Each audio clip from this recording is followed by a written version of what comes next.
Bismillah bi walibni warohil kudus al ilahul wahid, demi nama Bapa, Putra dan Roh Kudus ketiganya yang esa. Salam sahabat yang dikasih oleh Tuhan, berjumpa kembali dengan saya di channel ini. Terima kasih buat teman-teman yang selalu setia mendukung perkembangan channel ini. Tuhan memberkati kita. Sobat yang dikasih oleh Tuhan, kali ini kita akan melihat bagaimana teriakan daripada Ustadz Abdul Somad mengenai Israel dan apa maksudnya. Mari cerdas dan tidak terpengaruh, supaya kita sama-sama dicerdaskan dan memperoleh ilmu. Dan bagaimana jawaban seorang cendekiawan muslim terhadap apa yang disampaikan Ustadz Abdul Somad yang dapat juga mencerdaskan banyak orang. Mari teman-teman simak, pakai akal sehat, tidak perlu kepanasan, karena ini bentuk untuk mencerdaskan semua kita di dalam keberagaman yang ada. Ini dia videonya.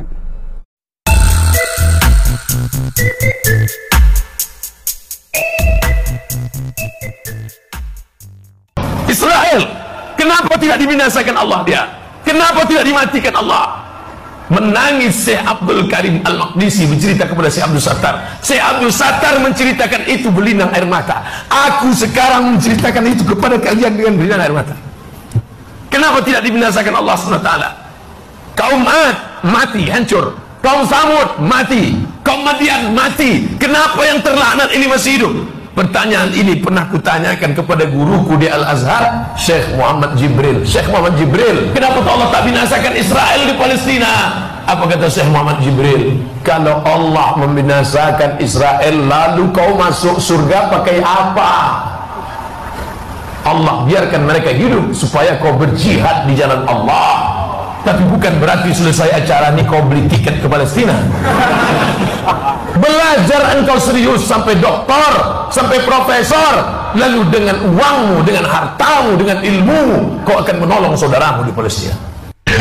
Dengan negara Israel itu, ini negara ajaib. Ini seperti sudah ada payung pertahanan. Tidak mungkin ada pesawat luar bisa masuk Israel.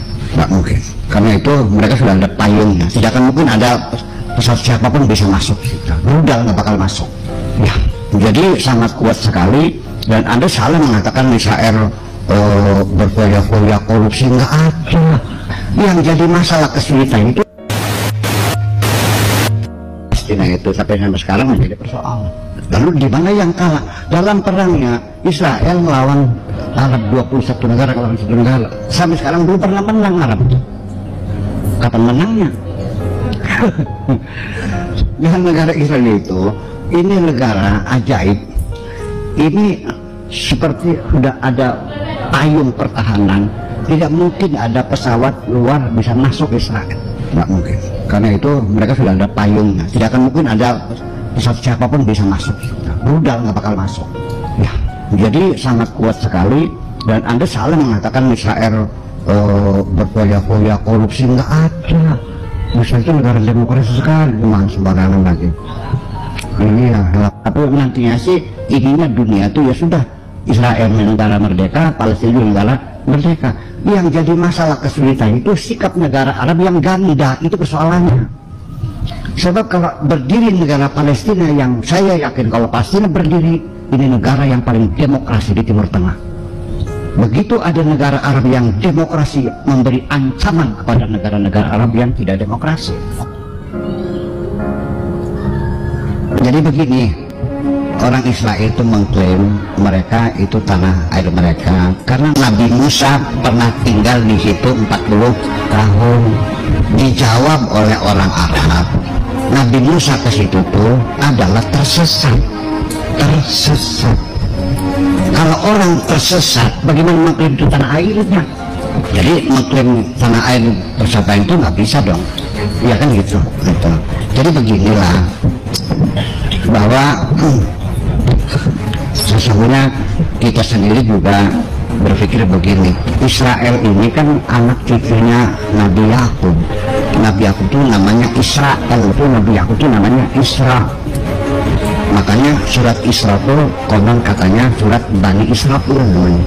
Sehingga surat Al-Isra itu di dalamnya adalah berbicara tentang Bani Israel. Makanya suratnya Al-Isra gitu. Namanya Israel itu adalah Tuhan. Jadi itulah asal usulnya, bahwa bangsa Israel ini adalah suatu bangsa yang punya asal usulnya. Cuma mereka itu tidak pernah punya tempat tinggal. Tempat tinggal yang dijanjikan oleh Tuhan sebagai the promised land itu nggak jelas di mana tanahnya. Selama dalam perjalanan sejarah bangsa Yahudi atau Bani Israel ini selalu terlunta-lunta dan selalu dinistakan. Dari sejak zaman Firaun yang mereka dibunuh-bunuhin, di Hitler ya dibunuh-bunuhin, di Jazirah Arabia ya diusir-usirin. Yang mengusir orang-orang Yahudi dari Jazirah Arabia itu kan Sayyidina Umar, dihabisin semuanya sampai tidak ada sepotong Yahudi pun yang tinggal di Madinah, semuanya harus keluar. Di Hitler 6 juta digas, dibunuh semuanya itu. Ini bangsa dunia kan melihat Yahudi kan tiba. Jadi berdirinya negara Israel sekarang ini itu apakah ada kaitannya dengan Yahudi, apakah dengan Bani Israel, ataukah itu ideologi baru yang disebut Zionisme? Zionisme itu muncul pikiran dari seorang wartawan Yahudi namanya Herzl. Dia bercita-cita ingin mendirikan Zion. Zion itu adalah sebagai tempat benteng, namanya bahasa Arabnya Sohyun, bahasanya Zion. Nah, jadinya Zionisme itu adalah satu paham radikal mereka mendirikan satu negara. Waktu itu negara Arab terbagi, ada yang dijajah Perancis, ada yang dijajah Inggris. Yang dijajah Perancis itu bagian Afrika Utara, itu jadi panjangnya seperti Maroko, Aljazair, Tunisia itu ini. Tapi yang lainnya sampai Irak semua itu, sampai Saudi Arabia, Yaman, semua jajahan Inggris. Nah, Herzl itu akhirnya menemui seorang Menteri Luar Negeri Inggris namanya Balfour namanya. Dia minta belas kasihan bahwa kami suatu bangsa, eksis kami bangsa. Kami tidak sama dengan Armenia, kami tidak sama dengan Kurdi, kami tidak sama dengan Arab, kami tidak sama dengan Egypt, kami ras, kami Yahudi. Kami ingin mendirikan negara.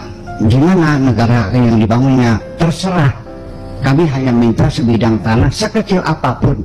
Katakanlah seperti negara Nauru ya negaranya hanya sekitar berapa kilometer lah, kecil sekali di sebelah sananya Solomon Island ya, dekat Afrika sana, dekat Australia ya. Sekarang lebih bangkrut negaranya, itu penduduknya hanya 14.000 orang. Dulu kaya raya, sekarang lebih bangkrut lagi. Mereka minta pulau atau apapun, terserah Inggris mana saja.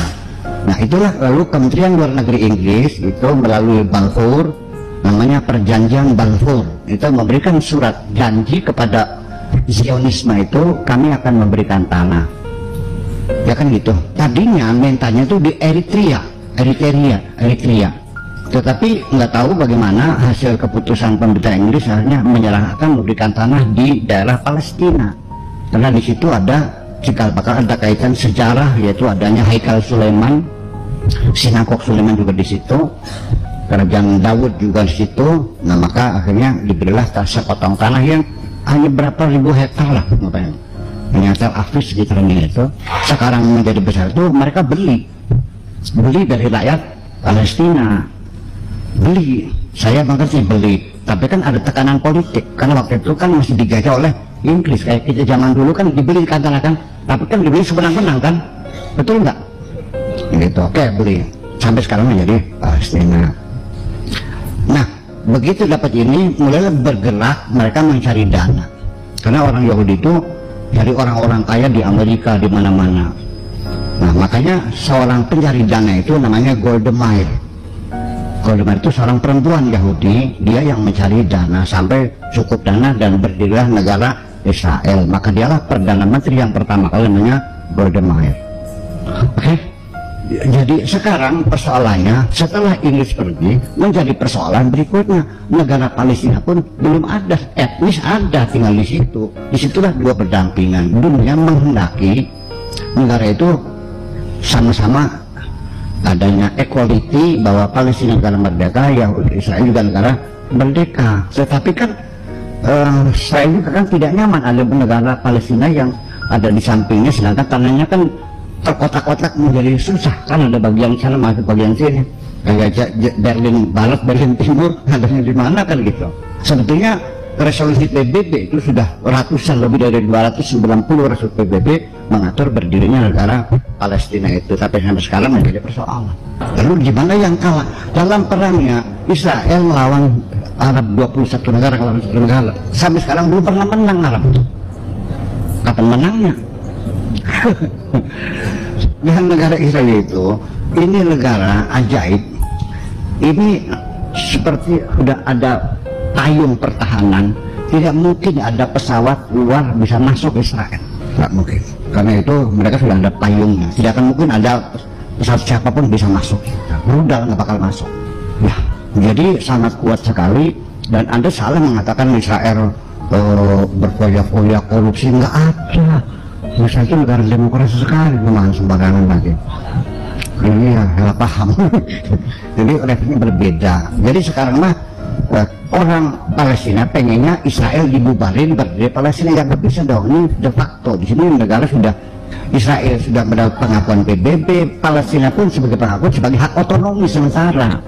Nah, perundingan ini masih terus macet, belum pernah selesai. Tapi nantinya sih ininya dunia tuh ya sudah, Israel negara merdeka, Palestina juga negara merdeka. Yang jadi masalah kesulitan itu sikap negara Arab yang ganda, itu persoalannya. Sebab kalau berdiri negara Palestina, yang saya yakin kalau Palestina berdiri, ini negara yang paling demokrasi di Timur Tengah. Begitu ada negara Arab yang demokrasi memberi ancaman kepada negara-negara Arab yang tidak demokrasi. Itu persoalan. Jadi ada permasalahan itu. Jadi misalnya jadi bingung, jadi komentarnya jadi susah banget ini. Baik teman-teman yang dikasih oleh Tuhan, kira-kira bagaimana respon teman-teman terhadap video yang barusan kita dengarkan mengenai apa yang disampaikan oleh Ustadz Abdul Somad? Itu hebat, luar biasa. Hebat bukan karena menunjukkan sebuah ilmu tentang menghargai keberagaman, tetapi justru mengarahkan banyak orang untuk semakin, tanda kutip, tidak menyukai bangsa Israel. Bagaimana mungkin bangsa Israel itu menjadi jalan bagi mereka untuk menuju surga? Wow, luar biasa. Tetapi itu kan pemahamannya dia. Bahkan dia bertanya kepada dosennya yang katanya, maka dosennya menjawab, kalau Israel dilaknat oleh Allah, maka tidak ada lagi jalan kalian menuju surga. Itu hebat teman-teman. Jadi itu pemahamannya dia dan kita hargai. Dan bagaimana respon dan bagaimana penjelasan daripada cendekiawan Muslim itu luar biasa teman-teman. Karena itu memberikan pemahaman baru bagi setiap kita untuk semakin memahami bahwa ada banyak di antara mereka juga yang berbeda pendapat tentang Israel, tentang bagaimana memahami Israel itu sendiri. Bahkan dia dengan jelas berkata, bangsa Israel itu bukan bangsa yang biasa, luar biasa, karena ada banyak yang memerangi mereka, tetapi ternyata mereka juga menang teman-teman. Apa yang terjadi zaman ini teman-teman? Banyak orang yang ingin meruntuhkan Israel, memboikot, dan berbagai macam cara yang ingin mereka lakukan, khususnya Indonesia. Wow. Kemarin saya baru mengupload satu video bagaimana seorang pemuda muslim memberikan ilmu untuk memberikan pemahaman kepada orang-orang yang ingin memboikot produk muslim, produk Israel. Teman-teman, mari cerdaslah, jangan mudah terprovokasi, jangan mudah harus ada pertimbangan-pertimbangan dalam memahami ini. Banyak memahami informasi, banyak meneliti dan banyak mendengarkan. Semoga ada perdamaian di antara konflik ini, karena perdamaian jauh lebih indah dibandingkan perseteruan. Sampai di sini video saya teman-teman. Jangan lupa untuk mendukung dengan cara subscribe, like, komen dan share. Sampai ketemu di selanjutnya. Bye bye.